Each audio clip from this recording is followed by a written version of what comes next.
atau MK memutuskan partai atau gabungan partai politik peserta pemilihan umum bisa mengajukan calon kepala daerah meski tidak punya kursi Dewan Perwakilan Rakyat Daerah atau DPRD.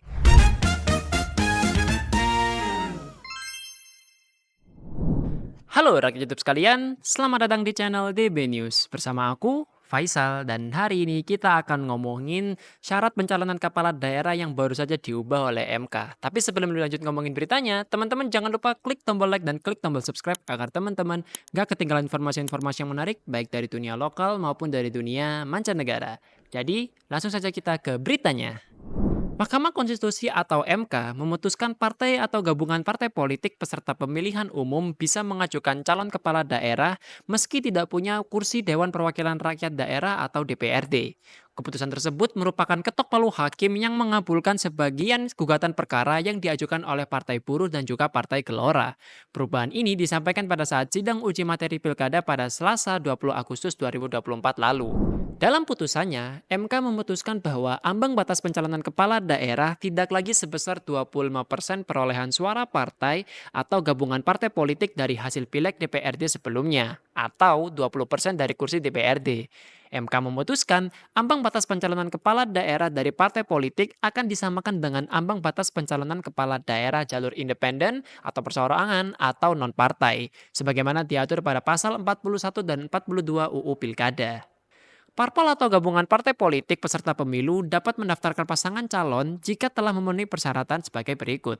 Sederhananya, untuk mencalonkan kepala daerah dan wakil kepala daerah, maka parpol atau gabungan parpol peserta pemilu harus memperoleh sekian persen suara sah di daerah tersebut. Semakin banyak jumlah penduduk yang termuat pada daftar pemilihan tetap, maka jumlah persentase perolehan suaranya akan semakin kecil. Begitupun sebaliknya. Semakin sedikit jumlah penduduk yang termuat pada daftar pemilih tetap, maka jumlah persentase perolehan suara sahnya akan semakin besar. Contoh nih ya, contoh. Jadi jika daftar pemilih tetap suatu provinsi lebih dari 12 juta jiwa, maka parpol atau gabungan parpol seminimnya harus memperoleh suara sah ini sebanyak 6,5%. Di lain sisi, jika daftar pemilih tetap suatu provinsi lebih dari 2 juta jiwa, maka parpol atau gabungan parpol seminimnya harus memperoleh suara sah sebanyak 8,5%. Gimana teman-teman? Udah paham belum? Tulis di kolom komentar ya.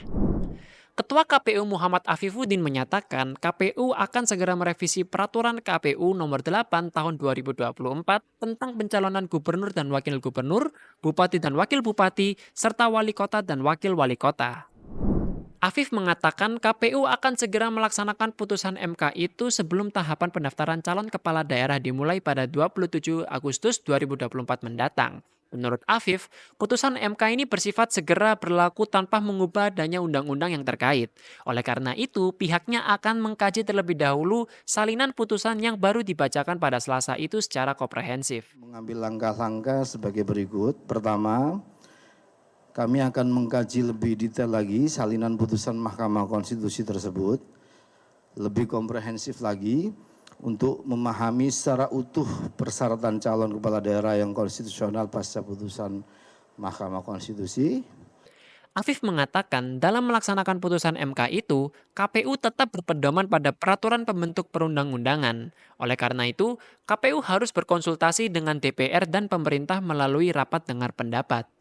Yang kedua, kami akan melakukan konsultasi dengan DPR dan pemerintah dalam rapat dengar pendapat terkait dengan putusan Mahkamah Konstitusi tersebut dan segera kami akan bersurat resmi ke Komisi 2 atau DPR.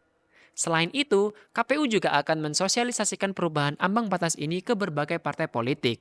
Lembaga penyelenggara pemilu ini juga menyatakan bakal melakukan hal-hal lain guna menindaklanjuti keputusan MK. Tapi menurut teman-teman gimana nih? Apakah teman-teman mempunyai pendapat tentang topik ini? Tulis di kolom komentar ya. Dan itu saja informasi yang bisa kami sampaikan untuk video kali ini. Jangan lupa teman-teman klik tombol like dan klik tombol subscribe agar teman-teman nggak ketinggalan informasi-informasi yang menarik baik dari dunia lokal maupun dari dunia mancanegara.